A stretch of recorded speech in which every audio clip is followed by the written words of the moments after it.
back to Tutelage Academy. A very good afternoon to everyone. And this is the fourth session on general knowledge and awareness. और ये session हमारे specially NCL assistant foreman examination के लिए है, जो कि expected है कि मार्च 24 में होगा. एंड अदर्स एग्जामिनेशन के लिए भी आप इस जो हमारा सीरीज है जीके जीएस का, आप उसे फॉलो कर सकते हो. इसमें सारे current affairs and general knowledge related questions हैं. तो चलिए आज का सेशन स्टार्ट करते हैं. Question number 1. Where was the National Conference on APAAR apart One Nation One Student ID Card inaugurated by Dharmendra Pradhan held? बहुत इंपॉर्टेंट क्वेश्चन है. ये दिसंबर 2023 का इवेंट है. ये तो करंट अफेयर्स भी है. काफी सारा नॉलेज आपको इस क्वेश्चन से मिलेगा. पहला कि धर्मेंद्र प्रधान जी कौन है, तो हमारे यूनियन एजुकेशन मिनिस्टर है धर्मेंद्र प्रधान जी. उन्होंने एक नेशनल कॉन्फ्रेंस की है one nation one student ID card पे. ये कहां पर हुआ था? क्वेश्चन नंबर 1 का आंसर डी. कई लोगों ने आंसर किया न्यू दिल्ली में. यस, ऑब्वियसली बिल्कुल सही जवाब है. देखिए इसके बारे में थोड़ा जानने की कोशिश करेंगे. One nation one student ID card was inaugurated by Dharmendra Pradhan, union minister of education, skill development and entrepreneurship in new Delhi. उनका ये कॉन्सेप्ट है कि एक ही आईडी कार्ड होना चाहिए थ्रू आउट एक नेशन में. और ये जो कॉन्फ्रेंस है ना, इसका मेन नेम ये था कि अपार आईडी का क्या सिग्निफिकेंस है. अपार का फुल फॉर्म क्या है? Automated permanent academic account registry, है ना.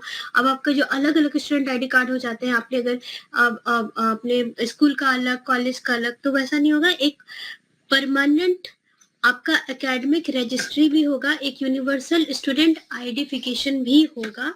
उसी के लिए है अपार. ठीक है, ठीक है, राइट. आई होप आपको ये क्वेश्चन और ये सारी इंफॉर्मेशन समझ में आ गई. क्वेश्चन नंबर 2 में चलते हैं. Which railway zone has appointed the first trans women travelling ticket examiner? पहला टीटीई. दिसंबर 2023 का ही ये भी क्वेश्चन है. पहला टीटीई जो कि ट्रांस वुमेन है, किसी रेलवे जोन ने अपॉइंट किया है. कौन सा रेलवे जोन है? कौन सा रेलवे जोन है? चलिए आंसर चेक करते हैं अभी. क्वेश्चन नंबर 2 का आंसर किसी ने बी बोला है, किसी ने डी बोला है. चंद्रभूषण जी बी बता रहे हैं और शशि भूषण जी डी बता रहे हैं. बाकी लोग बताइए क्या लगता है? बी. यस, इसका आंसर है सदर्न रेलवे. और नाम क्या है उस ट्रांसजेंडर टीटीई, जो पहली ट्रांसजेंडर टीटीई है, उनका नाम है Sindhu Ganpati.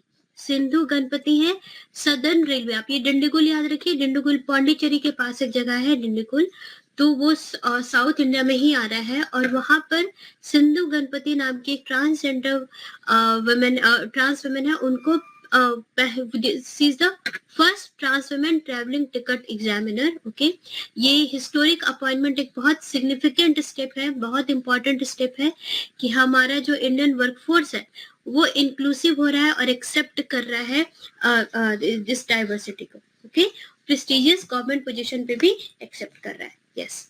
Next question number 3 देखिए. मैंने इनफैक्ट एनसीएल फोरमैन का 2020 का प्रीवियस ईयर क्वेश्चन देखा, तो उसमें जो हमारा जनरल अवेयरनेस है और का जो सेक्शन है, उसमें 2-3 क्वेश्चंस हमारे मैथ्स के भी हैं. Average, profit and loss, ratio and proportion, time and work. मुझे यहाँ से भी क्वेश्चंस दिखे थे, तो इसलिए मैंने इस सेशन में इंक्लूड किया है. ये चारों टॉपिक आप लोग जरूर करके जाइएगा, तो जो भी मैंने बताया अभी.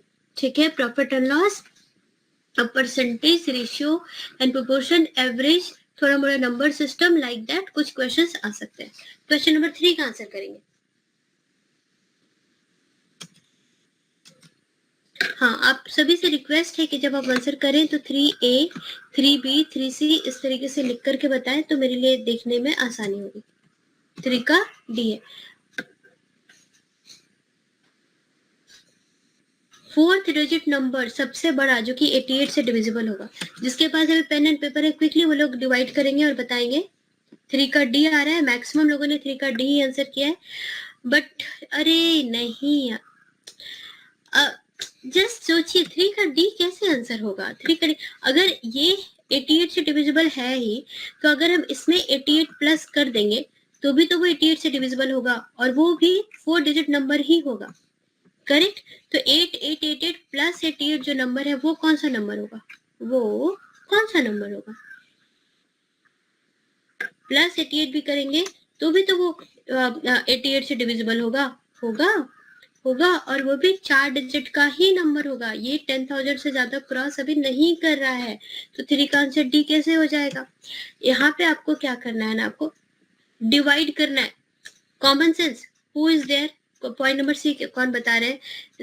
राजवेंद्र यादव, आप लोग बताइए। आप ये देख के भी लग रहा है कि क्या 88 से डिविजिबल है? देख के लग रहा है, देख के लग रहा है, देख के भी हम कह सकते हैं। ये 99 है और 88 है, 99 से 88 को हम डिवाइड करेंगे, हम अगर डिवाइड करेंगे तो क्या होगा, पहली बार में रिमाइंडर बच जाएगा कितना, 11 रिमाइंडर बचेगा। फिर 1188 क्या 88 से डिविजिबल है? नहीं है, ये तो नहीं होगा। देखिए क्या तरीका है, कैसे फाइंड आउट करेंगे? 4 डिजिट नंबर जो सबसे बड़ा है वो ये है ना, ये है। अब इसको 88 से चलिए डिवाइड करके देखेंगे, ठीक। तो 88 से डिवाइड करेंगे, पहली बार में क्या जाएगा, 88 बचा कितना, 11 बचा, ऊपर से 9 आएगा, फिर पहली बार में लगेगा तो 88 बचा कितना, 31 बचा, ऊपर से क्या आएगा, ऊपर से आएगा 9। उसके बाद देखिए 3 बार में डिवाइड हो रहा है, तो 264 264 है, रिमाइंडर कितना बचा, 55। तो मान लीजिए 55 नहीं होता, कोई रिमाइंडर अगर 0 होता तो डिवाइड हो जाता ना 88 से कम्प्लीटली। रिमाइंडर अगर 0 होता, जो रिमाइंडर को हम लोग शेष कहते हैं, तो शेष अगर 0 होता तभी 88 से डिविजिबल होता है ना, तभी 88 से पूरी तरीके से भाग लग जाता, राइट।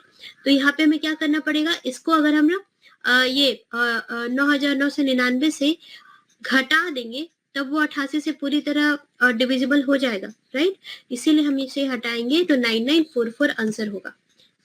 आप मैथ्स भी पढ़ा ही दीजिए, ठीक है। अभी जीके जैसे जीके के और जनरल अवेयरनेस के क्वेश्चंस पहले कंप्लीट करते हैं, क्योंकि मैंने प्रीवियस क्वेश्चन में देखा ये सारे टॉपिक एक क्वेश्चन रहेंगे, सब टॉपिक से, रेशियो से एक, परसेंटेज से एक, एवरेज से एक, नंबर सिस्टम से एक, इसलिए मैं करवा दे रही हूँ कि मतलब आप लोग भूल ना जाए और ये सब भी प्रैक्टिस करते रहे। चलिए क्वेश्चन नंबर 4 देखिए, average monthly income of P and Q is 50-50।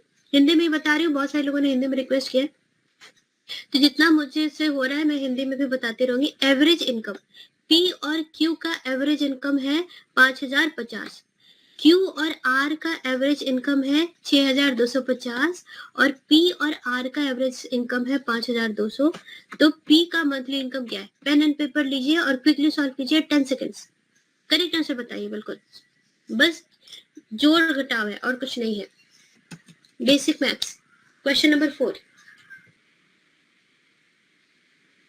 चलिए आगे बढ़ते हैं, इसको सॉल्व करते हैं। किसी का आंसर नहीं आ रहा है, सबसे पहले इससे ये सबको ना डिकोड करेंगे। देखिए मंथली इनकम है पी और क्यू का 5,050 लिखते हैं, तो मतलब पी और क्यू का मंथ का टोटल मंथली इनकम अगर एवरेज 5,050 है तो पी और क्यू का टोटल इनकम क्या हो जाएगा, 5,050 गुना 2, 10,100 होगा 10,100 रुपए। तो इन दोनों क्यू और आर को जोड़ करके क्यू और आर का मंथली इनकम क्या हो जाएगा, एवरेज 6,250 था तो इंटू 2 करेंगे तो 12,500 ये हो जाएगा।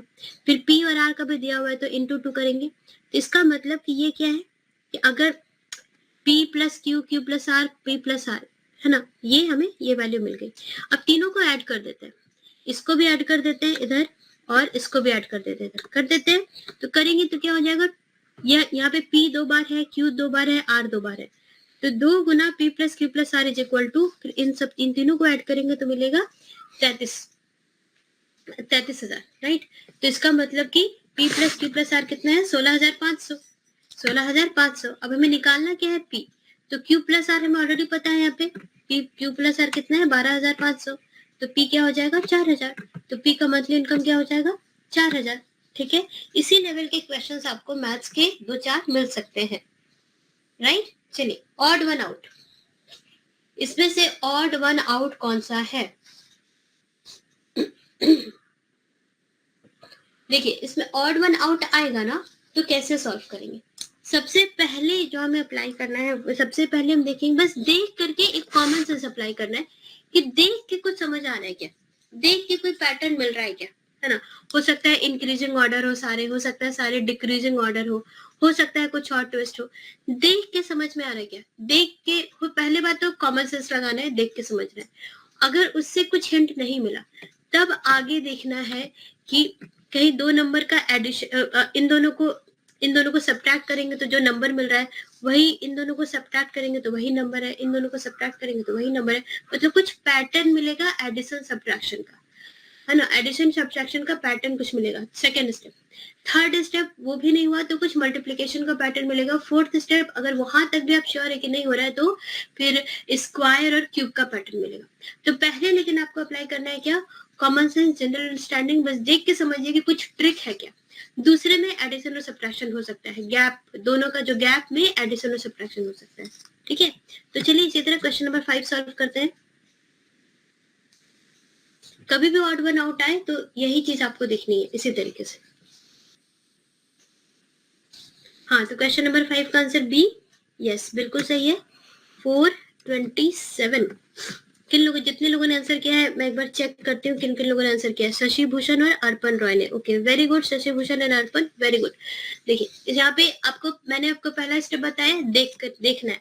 देखिए 396, 462, 572, 427 बिल्कुल रैंडम ऑर्डर है, कोई डिक्रीजिंग इंक्रीजिंग तो नहीं है। पहला जो कॉमन सेंस से कुछ पैटर्न फाइंड आउट करने की कोशिश करते हैं। तो देखिए मिडिल नंबर जो 9 है ना, 9 इज 3 + 6, 6 इज 4 + 2, 7 इज 5 + 2, है ना। यहाँ पे भी देखिए 7 इज 6 + 1, 6 इज 4 + 2, लेकिन ये वाला जो है इसमें ये 427, इसमें ऐसा कुछ भी देखने को नहीं मिल रहा है। तो हमारा आंसर क्या हो जाएगा? Point number B. समझ आया? समझ आया? In each number except 427 the middle digit is the sum of other two. चलिए क्वेश्चन नंबर 6 को 1 मिनट पढ़िए और इसको अच्छे से आंसर करने की कोशिश कीजिए। This is the last question on mathematics. Question number 7 से हम लोग फिर से जनरल अवेयरनेस के कुछ बहुत ही इंटरेस्टिंग क्वेश्चन डिस्कस करेंगे। Question number 6 please answer. आज के सेशन में 25 क्वेश्चन है। Yes. Sum of money is to be distributed among A, B, C, D in the proportion 5:4:3. If C gets ₹1,000 more than D, what is B's share? ठीक है, तो मान लेते हैं कि सबका शेयर है 5x, 2x, 4x and 3x। मान लेते हैं कि डेफिनेटली इतना पैसा है, इतने शेयर है। ए का 5x, बी का 2x, सी का 4x और डी का 3x। तो ये दिया हुआ है क्वेश्चन में कि 4x - 3x 1000 रुपए है, तब तो आसानी से निकल जाएगा। x क्या है? 1000 रुपए। तो इसे इजीली, बहुत ही इजी क्वेश्चन था। विकी एंड शिवेश आपका रॉन्ग क्यों हो रहा है?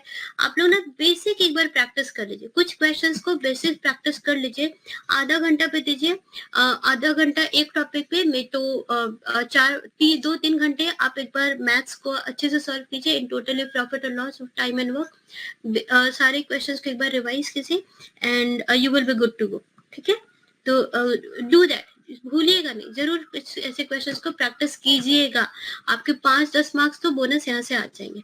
The credit of inventing the television goes to, television किसने इन्वेंट किया? The credit of inventing the television goes to Faraday, Baird, Edison, मार्कनी।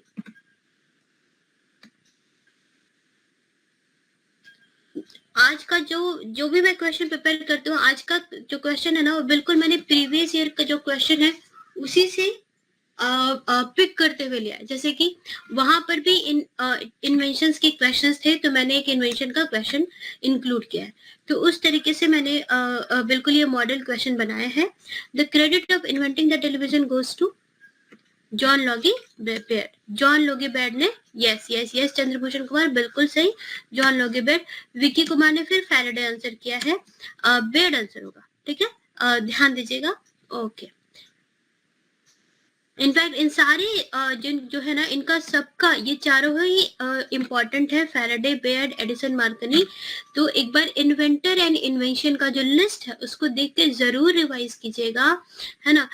Thomas Alva Edison का बल्ब था, फैराडे, मार्कनी, ये लोग सबके बारे में आपको पढ़ना है, एक बार जरूर रिवाइज कीजिएगा। नेक्स्ट क्वेश्चन नंबर 8 देखेंगे। When is the world population day observed? Previous year question जो है उसमें भी एक क्वेश्चन है डेज से, डेज एंड फेस्टिवल से एक क्वेश्चन है प्रीवियस ईयर में भी, तो उसी तरह से यहाँ पे भी मैंने इंक्लूड किया है। वर्ल्ड पॉपुलेशन डे जो है ना वो जुलाई 11 को मनाया जाता है। जुलाई 11 को वर्ल्ड पॉपुलेशन डे हम सेलिब्रेट करते हैं। वर्ल्ड का पॉपुलेशन फिलहाल अगर हम ग्राफ देखें तो ये इंक्रीज हो रहा था। फिलहाल अगर हम 2023 मतलब फिलहाल ये थोड़ा थोड़ा स्टेबल होना शुरू हो गया है ना। This is not increasing in the rate which was increasing previously. पहले जिस तरह से बढ़े जा रहा था उस तरह से नहीं, वर्ल्ड का पॉपुलेशन अब थोड़ा स्टेबल होना शुरू हुआ है। और ये वर्ल्ड पॉपुलेशन डे हम क्यों मनाते हैं? ताकि हम उस दिन हमारा जितने भी लोग हैं, जो हमारा जो पॉपुलेशन इंक्रीज हो रहा है और उन सब के बारे में लोगों में अवेयरनेस क्रिएट कर सके।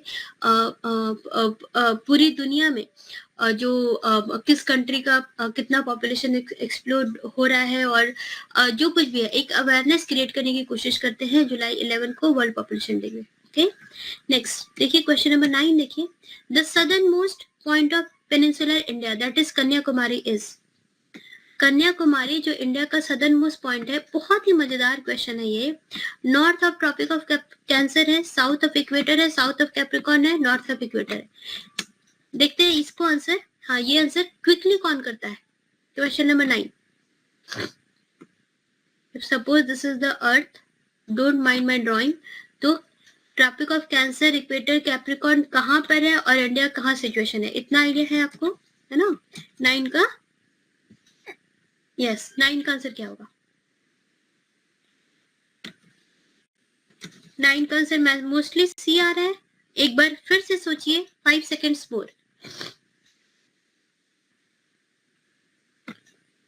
अर्थ अगर ऐसा है तो नॉर्थ होता है ऊपर की साइड और साउथ होता है नीचे की साइड, राइट? अब बताइए, विकी का आंसर बी है। मिक्स्ड आंसर आ रहे हैं, मुझे लग रहा है लोग तुक्का भी मार रहे हैं। यस, चलिए देखिए, इक्वेटर कहाँ पर है? इक्वेटर सेंटर से जाता है, राइट? ये ट्रॉपिक ऑफ कैंसर है। Tropic of cancer is this one, tropic of capricorn is this one, रफली, ठीक है? ये ट्रॉपिक ऑफ कैप्रिकॉर्न। इंडिया जो है ना, इट्स इंडिया का जो पेनिनसुला है, इट्स लाइक दैट। इंडिया का जो पेनिनसुला है, इट्स लाइक दैट। तो ये जो ट्रॉपिक ऑफ कैंसर है ना, ये इंडिया के बीच से पास हो रहा है। इंडिया के बीच से पास हो रहा है मतलब ये गुजरात मध्य प्रदेश, गुजरात और मध्य प्रदेश से कैंसर, ट्रॉपिक ऑफ कैंसर पास होता है, इधर से होते हुए पास हो रहा है, ठीक है? तो अब बताइए कि जो सदर्न मोस्ट पॉइंट है ये वाला, ये कहाँ पर है? तो ये अगर हमारा इक्वेटर है, ये इक्वेटर के लोग कह रहे थे C, south of Capricorn. Tropic of Capricorn का साउथ इधर हो जाएगा, तो ये आपका आंसर क्लियरली गलत है ना? साउथ ऑफ इक्वेटर, इक्वेटर हमारा ये इक्वेटर का साउथ इधर हो जाएगा, तो ये भी गलत हो जाएगा। North of tropic of cancer, tropic of cancer ये, इसका नॉर्थ कहाँ होता है? ऊपर, ये भी गलत हो जाएगा। North of equator, north of equator देखेंगे, ये हमारा इक्वेटर है, इक्वेटर का नॉर्थ किधर है? इधर, यस, तो यहीं पर है। तो हमारा आंसर है पॉइंट नंबर डी। अगर हमारा क्वेश्चन में रहता south of tropic of cancer, यहाँ पे नॉर्थ की जगह साउथ होता, तो वो भी हमारा आंसर होता, south of tropic of cancer. ये ट्रॉपिक ऑफ कैंसर है, इसका साउथ यहाँ पर है हमारा कन्याकुमारी, करेक्ट?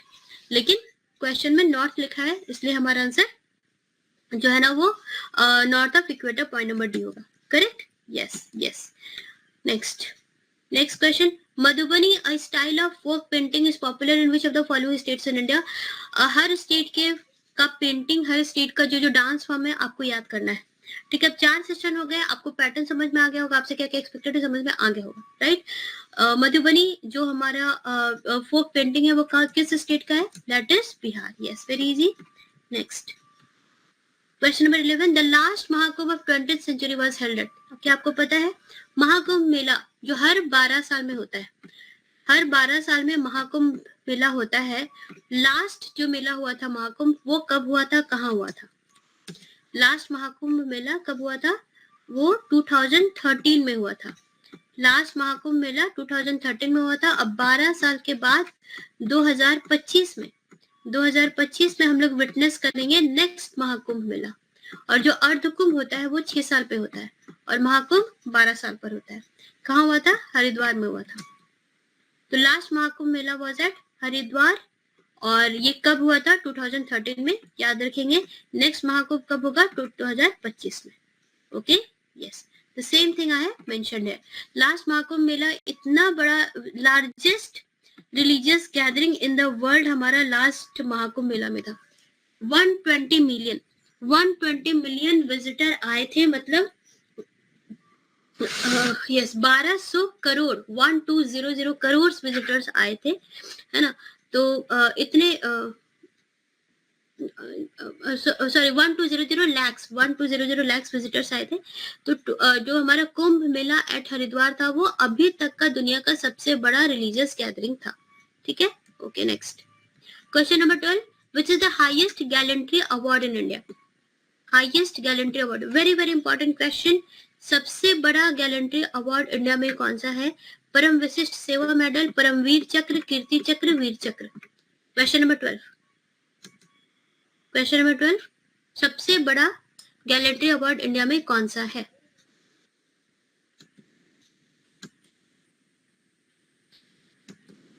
हाँ, लोगों का आंसर आ रहा है बी, बिल्कुल सही है. परमवीर चक्र इंडिया का हाईएस्ट गैलेंट्री अवार्ड है. ठीक है. अगर हम इसका ऑर्डर देखिए थोड़ा सा नोट है मेरे पास.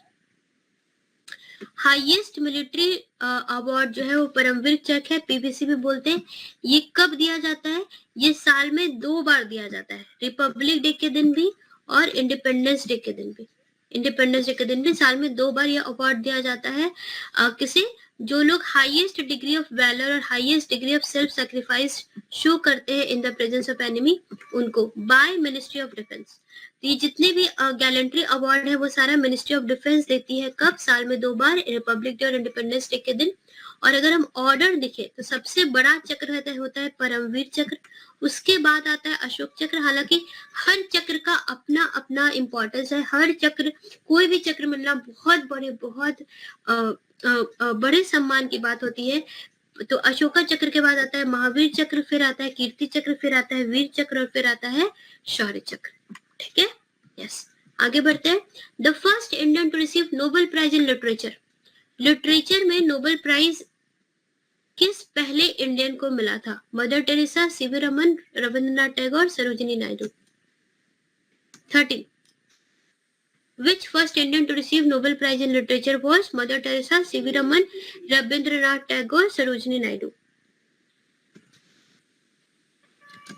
Yes, 13 का आंसर सी, रविंद्रनाथ टैगोर. किस लिए मिला था उनको पता है? उनका जो वर्क है गीतांजलि, गीतांजलि के लिए उनको नोबेल प्राइज मिला था. ठीक है. देखिए 1913 में the first Indian to receive Nobel prize was poet Rabindranath Tagore. उनका जो एक्सीलेंट वर्क है गीतांजलि उनको उनके लिए मिला था. और रविन्द्रनाथ टैगोर ने काफी सारा उन्होंने वर्क किया है लिटरेचर के फील्ड में. नेशनल एंथम जो इंडिया का है, श्रीलंका का भी है और जो बांग्लादेश का है, तीनों देश का नेशनल एंथम रविन्द्रनाथ टैगोर जी ने कंपोज किया है. बहुत ही बड़े गौरव की बात है ये. राइट. चलिए आगे बढ़ेंगे. अब लास्ट ईयर में भी जो कंट्री के जो यूनियंस होते हैं ना, उससे क्वेश्चन आता है एनसीएल फॉर्मेट में. तो ब्रिक्स हो गए और सार्क कंट्री हो गई, इस सब का ना, इन सब से क्वेश्चन आते हैं. तो उसी से रिलेटेड मैंने यहाँ पे एक बहुत ही इंपॉर्टेंट क्वेश्चन को इंक्लूड किया है. करंट अफेयर्स का है दिसंबर 2023. इसी तरह के आज के पैटर्न से आपको काफी हेल्प मिलेगा कि आपका एग्जामिनेशन का क्वेश्चन कैसा होगा. तो कौन सी कंट्री ने ब्रिक्स मेंबरशिप दिसंबर 2023 में रिजेक्ट कर दी?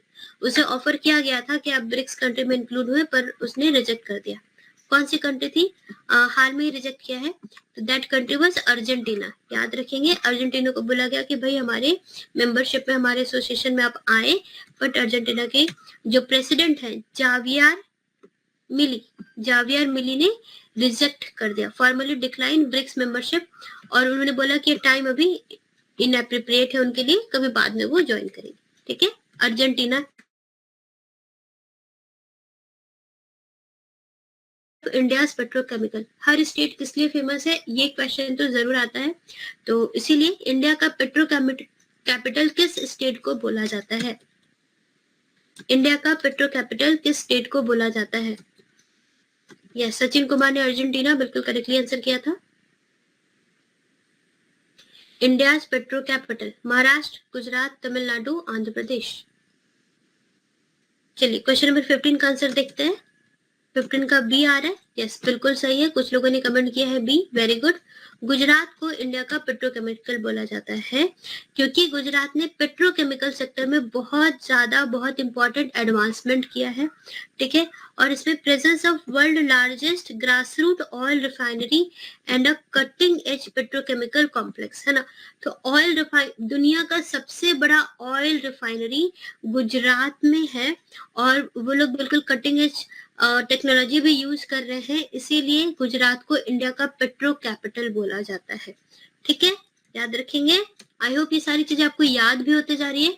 The first women in space watch, कुछ इस तरह का जो हिस्ट्री से बहुत ज्यादा क्वेश्चन नहीं आते, लेकिन हिस्ट्री में जो फर्स्ट वुमेन या विच बैटल ऑफ पलासी कब लड़ी गई थी, मतलब जो बिल्कुल मेजर इवेंट है ना, उससे हिस्ट्री में पूछा जाता है। तो हिस्ट्री के वैसे तथ्य जो कि जनरल नॉलेज के लिए भी जरूरी होते हैं, वैसे क्वेश्चन ही पूछे गए हैं बस, ठीक है। तो वो सारे हिस्टोरिकल क्वेश्चन जो कि जनरल नॉलेज में इंक्लूड हो जाते हैं, जैसे कि ये question, the first women in space was, ऐसा क्वेश्चन आता है। 16 का आंसर काफी लोगों ने ए बोला है, yes very good. Valentina Tereshkova, Valentina Tereshkova पहली स्पेस में पहली वुमेन थी, है ना, वो रूस की थी। Is a retired Soviet cosmonaut and first woman to have flown in space, having been selected for more than 400 applicants and 5 finalists to pilot Vostok 6 on June 1963. No. तो 1963 में वेलेंटिना तेरेस्कोवा को सिलेक्ट किया गया था और 400 applicants थे, है ना, और तो 5 फाइनलिस्ट ने मिलके लास्ट में इन्हीं को डिसाइड किया था, वो सोवियत यूनियन से। Okay, next, who is the current secretary general of UN? UN का सेक्रेटरी जनरल बहुत कॉमन क्वेश्चन है और मतलब बहुत सारे एग्जामिनेशन के लिए ये इंपॉर्टेंट है, आता है एग्जाम में, आ सकता है। Current secretary general of UN, Antonio Guterres, ban की मून, कोफी अनान, ये ऑप्शन 2 बार आ गया है, प्लीज इसको इग्नोर करेंगे। Question number 17, yes Sachin Kumar ने ए बोला है, yes Antonio Guterres. Antonio Guterres हमारे करंट सेक्रेटरी जनरल है यूएन के, बिल्कुल सही। नेक्स्ट क्वेश्चन नंबर 18 देखेंगे। अब जैसे कि ब्रिक्स है, सार्क है, तो मुझे क्वाड भी मिला था, तो क्वाड के बारे में पढ़ लेते हैं क्योंकि ऐसे क्वेश्चंस आते हैं। तो the quad group consisting of which 4 countries? Quad जैसे क्वाड्रिलेटरल में 4 साइड होती है, तो क्वाड में 4 कंट्रीज है, तो कौन सी इसमें कंट्री है जो कि क्वाड ग्रुप में आती है? 18 का सी, चंद्रभूषण, शशि भूषण, अजित कुमार, सईद, सब सी बोल रहे हैं, हाँ बिल्कुल ठीक है। जापान, इंडिया, रसिया और यूएस, क्वाड इसमें आते हैं। जापान, इंडिया, ऑस्ट्रेलिया और यूएस। क्वाड कब बना था? आई थिंक 2007 में बना था, है ना, हाँ 2007 में, जो जापान के farmer Japanese prime minister Shinzo Abe, जिनका अभी रिसेंटली इनका डेथ हुआ है, तो 2007 में इन्होंने क्वाड को बनाया था, ठीक है, इन्होंने क्वाड को बनाया था। क्वाड्रिलेटरल सिक्योरिटी डायलॉग, तो क्वाड को ये भी क्वाड को ये भी इस नाम से भी जाना जाता है, quadrilateral security dialogue. Okay, 4 nation है, यूएसए, इंडिया, ऑस्ट्रेलिया, जापान। इसका ऑब्जेक्टिव क्या है? इसका ऑब्जेक्टिव ये है कि जो इंडो पैसिफिक रीजन है, इंडो पैसिफिक रीजन को थोड़ा कंट्रोल करना, उसको free, open, prosperous and inclusive, है ना। तो ये जो इंडो पैसिफिक रीजन है, वहाँ पे ट्रेड कैसा होगा, वहाँ पे कैसा एनवायरमेंट होगा, वहाँ पे क्या क्या एक्टिविटीज होंगी, और वो फ्री रहे, ओपन रहे, वहाँ पर सब कुछ प्रॉस्पर करे, ये सारा कुछ का जो सेटलमेंट है, जो डिस्कशन है, वो सारा ये क्वाड कंट्रीज संभालती हैं। और Japanese prime minister Shinzo Abe ने 2007 में से बनाया था। जिसका हर साल एक समिट होता है, मतलब मीटिंग होता है। तो ऑस्ट्रेलिया ने लास्ट टाइम इसको होल्ड किया था, जो मीटिंग थी वो ऑस्ट्रेलिया में हुई थी, और जो 2024 की जो मीटिंग होगी क्वाड की, वो इंडिया में होगी, ठीक है। तो जितना भी किसी टॉपिक से रिलेटेड मुझे इंपॉर्टेंट इन्फॉर्मेशन मिलता है, वो भी मैं एक्सप्लेन कर देती हूँ कि इनफैक्ट इनसे भी अगर कुछ क्वेश्चन बन जाता है तो आप आंसर कर सके, और एक स्टोरी की तरह आपको ये चीजें याद होती रहे। चलिए आगे बढ़ते हैं। When UNFCCC COP28 hold, I2 Sachin Kumar कुछ तो कह रहे हैं, मुझे नहीं समझ आ रहा। COP28 when and where, दोनों बताना है आपको, कब हुआ और कहाँ हुआ UNFCCC का COP28। UNFCCC क्या है पहले ये समझेंगे। यूएनएफसीसी है United Nation framework for climate change. Climate change का एक फ्रेमवर्क है यूनाइटेड नेशन का, जिसमें बहुत सारी कंट्रीज है ना, बहुत सारी कंट्रीज यूएनएफसीसी की पार्टी है। ओके, यूएनएफसीसी ना अपना मीटिंग करती है साल में एक बार, तो उस मीटिंग को कहते हैं COP, conference of parties, conference of parties. तो हर साल जो मीटिंग होती है ना उसको नंबरिंग किया जाता है, ठीक है। तो कॉप 27 जो है वो यूएनएफसीसी की 27th मीटिंग है। कॉप 28 यूएनएफसीसी की करंट मीटिंग है। तो कॉप 26 जो है ना वो कब हुआ था, 2021 में हुआ था, ठीक है।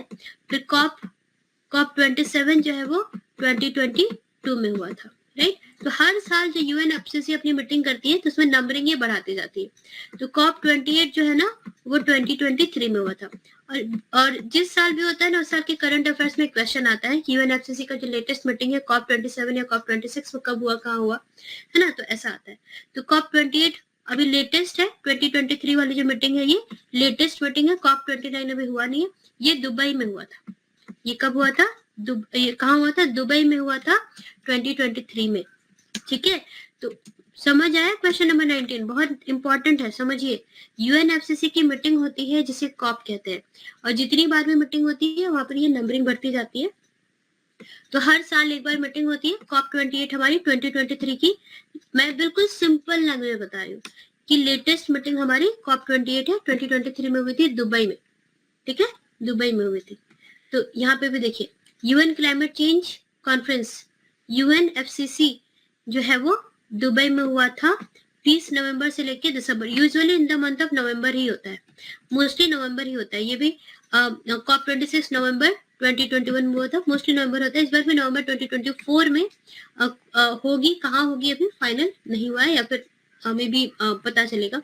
तो COP 28 is the 28th conference of parties, है ना, 28th conference of parties of UNFCCC, United Nation framework convention on climate change. United Nation framework convention जो क्लाइमेट चेंज का है उसके लिए।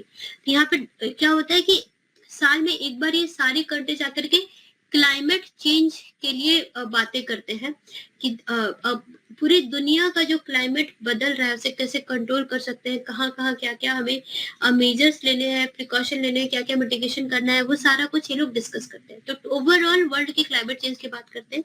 फिलहाल जो बात हो रही है वो ये हो रही है कि जो ग्लोबल वार्मिंग है बहुत ज्यादा हो रहा है, तो 1.5 डिग्री से कम ही रखना है ग्लोबल वार्मिंग, इससे ज्यादा नहीं रखना है।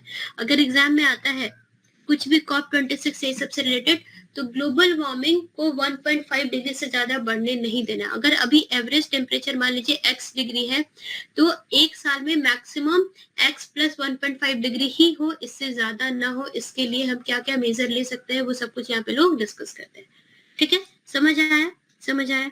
Next question number 20, which gas is most abundant in earth atmosphere. दुनिया में सबसे ज्यादा कौन सा गैस है, क्वेश्चन नंबर 20, दुनिया में सबसे ज्यादा कौन सा गैस है, ऑक्सीजन, नाइट्रोजन, कार्बन डाइऑक्साइड या फिर आर्गन। दुनिया में सबसे ज्यादा कौन सा गैस है, point number B, nitrogen. Yes, अगर इसका हम लोग देखें तो अराउंड 78% है ना, 78% नाइट्रोजन है, ये भी याद रखेंगे। 21% ऑक्सीजन है और 0.9% अभी आर्गन है, और बाकी 0.1% हमारा इनर्ट गैसेस है, और जैसे carbon dioxide, methane, water vapour, neon, hydrogen, ये सब बहुत ही कम अमाउंट पे है, और 0.1% अभी उनका कंट्रीब्यूशन है। सबसे ज्यादा नाइट्रोजन, 21% ऑक्सीजन, 0.9% आर्गन, ठीक है। Okay, right. Which Indian state is known as spice garden of India. हर स्टेट्स में क्वेश्चंस इंक्लूड करने की कोशिश कर रही हूँ, मैक्सिमम इंफॉर्मेशन आपको याद हो जाए। कौन सा state spice garden of India के नाम से जाना जाता है, केरला, कर्नाटका, तमिलनाडु, आंध्र प्रदेश। ए यस, केरला, केरला को स्पाइस गार्डन ऑफ इंडिया बोला जाता है। विच Indian state launch the world largest solar power project. दुनिया का सबसे बड़ा सोलर पावर प्रोजेक्ट 2023 में शुरू हुआ, कहाँ, गुजरात, राजस्थान या महाराष्ट्र। दुनिया का सबसे बड़ा, अभी तक का सबसे बड़ा सोलर पावर प्रोजेक्ट 2023 में शुरू हुआ है इंडिया में, ठीक है। पहली बात तो इंडिया में शुरू हुआ है, और किस स्टेट में शुरू हुआ है ये बताना है। सबका आंसर भी आया है, राजस्थान। यस यस, राजस्थान में डेजर्ट है, वो एक बहुत आइडियल प्लेस है जहाँ पे हम बना सकते हैं सोलर पावर प्लांट। और यहाँ पे देखिए काफी इंटरेस्टिंग इन्फॉर्मेशन है। देखिए भदला, नाम क्या है? Bhadla, Bhadla solar park, this is the name. Thar desert में, अब राजस्थान में डेजर्ट है, थार डेजर्ट। डेजर्ट पूरी इंडिया का 5% ऑफ लैंड पॉपुलेशन डेजर्ट ही है, जो कि राजस्थान में। डन। तो राजस्थान का जो थार डेजर्ट है वहां पे भदला सोलर पार्क बनाया गया है। 56 square kilometre, can you imagine कितना बड़ा होगा, कितना बड़ा होगा? Just imagine 56 square kilometre, okay. और इतना बड़ा एरिया है थार डेजर्ट में, और टोटल इंस्टॉल कैपेसिटी इसकी कितनी है? 2245 megawatt, making it largest solar park in the world as of 2023। So much interesting and so much fascinating, है ना? बहुत ज्यादा फैसिनेटिंग है कि भाई इतना बड़ा सोलर पावर प्लांट लगाया गया है थार डेजर्ट में, भदला सोलर पार्क नाम। डन, याद हो रहा है? Okay. Question number 23, which country became the first to achieve carbon neutrality in 2023? Carbon neutrality, है ना? कार्बन न्यूट्रल मतलब जितना कार्बन कोई इंसान लाइक एक प्रोड्यूस कर रहा है, आप अर्थ पे जितना भी वेस्ट कार्बन आप अगर आप दे रहे हो तो उतना आप उसको कंज्यूम भी कर रहे हो, लाइक दैट, है ना? कि कार्बन न्यूट्रल। आप CO2 अगर आप CO2 एक्सहेल कर रहे हो, तो CO2 को इनहेल करने के लिए, उतने CO2 को इनहेल करने के लिए आप प्लांट में लगा रहे हो, तो आप एक तरह से कार्बन न्यूट्रल हो जाएंगे। मतलब जितना भी CO2 आपके कारण वातावरण में आ रहा है, आप उतने पेड़ लगा करके आप CO2 को उतना कंज्यूम भी करवा ले रहे हो, ओवरऑल न्यूट्रल हो जा रहा है, दैट इज कार्बन न्यूट्रलिटी। और ये Bhutan has become carbon neutral. Denmark, किसी ने करेक्ट आंसर नहीं दिया 23 का, भूटान है भाई, भूटान है दुनिया का सबसे छोटा, बहुत छोटा देश भूटान, ठीक है? तो यहाँ पे सारी कंट्रीज बस कॉन्फ्रेंस में जाती है, COP28 में, UNFCCC के COP28 में जाके बड़ी बड़ी बातें करती हैं कि हाँ कार्बन डाइऑक्साइड का एमिशन कम करेंगे, कार्बन मोनोऑक्साइड का एमिशन कम करेंगे, बहुत सारी बातें वो लोग करते हैं। लेकिन यहाँ पे आगे कौन निकल गया है? आगे निकल गया है भूटान, ठीक है? वर्ल्ड्स रिचेस्ट कंट्री, बहुत सारी दुनिया की बहुत सारी अमीर देश हैं जो कि हमारे इन्वायरमेंट को प्रोटेक्ट नहीं कर पाए हैं, लेकिन भूटान जो एक छोटा सा राज्य है ना, वो पहला कंट्री बना है कि कार्बन न्यूट्रल हो जाए, ठीक? तो लार्जेस्ट कार्बन फुटप्रिंट, आपका कार्बन फुटप्रिंट मतलब कितना कार्बन वेस्ट आप दे रहे हो एनवायरमेंट पे। तो सबसे ज्यादा कार्बन वेस्ट कौन देता है? चाइना, उसके बाद USA, उसके बाद इंडिया, है ना? और सबसे कम मतलब जीरो कार्बन फुटप्रिंट सबसे ज्यादा चाइना का है। और कार्बन न्यूट्रल मतलब कि हम जितना भी कार्बन वेस्ट प्रोड्यूस कर रहे हैं उतना कार्बन वेस्ट हम कंज्यूम भी करवा दे रहे हैं through trees, that is carbon neutral. तो वो है भूटान में हो रहा है। और चाइना का कार्बन फुटप्रिंट बहुत ज्यादा है, मतलब हार्मफुल कार्बन गैसेस सबसे ज्यादा चाइना प्रोड्यूस कर रहा है, ओके? कार्बन न्यूट्रलिटी क्या होती है इसका मैंने यहाँ डेफिनेशन में दे दिया है। Carbon neutrality is the amount of carbon dioxide a person, company or carbon emits into the atmosphere is balanced by amount they absorb or remove from the atmosphere. सब कुछ बराबर हो जाता है, ठीक है? तो आप एटमॉस्फेयर से कार्बन डाइऑक्साइड रिमूव भी कर दे रहे हो या एब्जॉर्ब करवा दे रहे हो, तो how you will do it? By afforestation. Plant, ज्यादा से ज्यादा प्लांट लगा करके आप कार्बन डाइऑक्साइड को रिमूव भी कर दोगे, एब्जॉर्ब भी कर दोगे, जितना कि आप एमिट कर रहे हो, ठीक है? समझ आ गया यहाँ तक का concept clear? Okay, next question number 24, cab aggregator Uber ने अनाउंस किया है उसका एक ग्लोबल फ्लैगशिप इलेक्ट्रिकल व्हीकल है सर्विस उबर ग्रीन उसने लॉन्च किया है global flagship electrical vehicle service, EV service Uber Green launch किया है उबर ने। किस शहर में? न्यू दिल्ली, बेंगलुरु, चेन्नई, कोचिन। उबर ने उबर ग्रीन लॉन्च किया है जो कि उसका ईवी सर्विस होगा, global flagship electrical vehicle service होगा। किस शहर में लॉन्च किया है? ये क्वेश्चन भी हमारा रिसेंट लेट 2023 का ये क्वेश्चन है, करंट अफेयर्स का ही। बेंगलुरु, यस, इसका करेक्ट आंसर होगा बेंगलुरु। और इससे क्या होता है कि this feature allow resident of tech city, Bangalore में लॉन्च किया उन्होंने, कि सस्टेनेबल इको फ्रेंडली राइड आप बुक कर सकते हो उबर ऐप में, है ना. The riders can pick more sustainable means to travel in all quiet and clean electrical vehicle होगी, बिल्कुल quiet और बिल्कुल clean. ओके, कोई बिल्कुल क्लीन का मतलब ये लोग एनवायरमेंट में हार्मफुल गैसेस रिलीज नहीं करेंगे, पॉल्यूट नहीं करेंगे एनवायरमेंट को. Last question for the day, who is known as father of Indian space program? Father of Indian space program किसे बोला जाता है? Vikram Sarabhai, APJ Abdul Kalam, Homi J Bhabha, CV Raman. Yes, 25 का आंसर मेजॉरिटी ने ए किया, विक्रम साराभाई. क्यों बोला जाता है? क्यों बोला जाता है पता है? इसरो, जो अभी आप इसरो है ना, इसरो को स्टैब्लिश करने में सबसे बड़ा हाथ विक्रम साराभाई का है ना. इंडियन स्पेस रिसर्च ऑर्गेनाइजेशन, उन्होंने इस गवर्नमेंट को बनाया था कि इंडिया में एक इंडिया की एक सॉलिड बॉडी होनी चाहिए जो कि इंडिपेंडेंट अपनी रिसर्च कर सके. और देखिए यहाँ पे पहले देखेंगे, he was instrumental in establishing the PRL, physical research laboratory जो अहमदाबाद में है, उसको भी उन्होंने ही इस्टेब्लिश करवाया था जब वो सिर्फ 28 साल के थे. उसके बाद उन्होंने इसरो के एस्टैब्लिशमेंट में भी एक बहुत बड़ा रोल प्ले किया था. और इसरो को एस्टैब्लिश करने के कारण ही विक्रम साराभाई को father of Indian space research program बोला जाता है. ठीक है, और doctor Vikram Sarabhai is the father of Indian space research. चलिए ठीक है, तो आज का सेशन यहीं पर एंड करते हैं. आई होप आपको आज का सेशन इंसाइटफुल, इंटरेस्टिंग लगा होगा. आपके एग्जाम में डेफिनेटली बहुत ज़्यादा हेल्प करेगा. जो कुछ भी मैंने आपको बताया है कि आपको थोड़ा न्यूमेरिकल एप्टीट्यूड भी देखना है, करंट अफेयर्स भी देखने हैं, और जिस पैटर्न पे मैंने क्वेश्चन सॉल्व करवाया, मोस्टली इसी पैटर्न पे ही आप क्वेश्चन एक्सपेक्ट कर सकते हैं. तो अकॉर्डिंगली आप अपनी तैयारी को जारी रख सकते हैं. तो आज का सेशन चलिए यही खत्म करते हैं. अगर कोई क्वेश्चन है तो आप, या फिर कोई दिक्कत है, कोई क्वेरी है, तो आप कमेंट सेशन में बता सकते हैं. Yes, thank you all.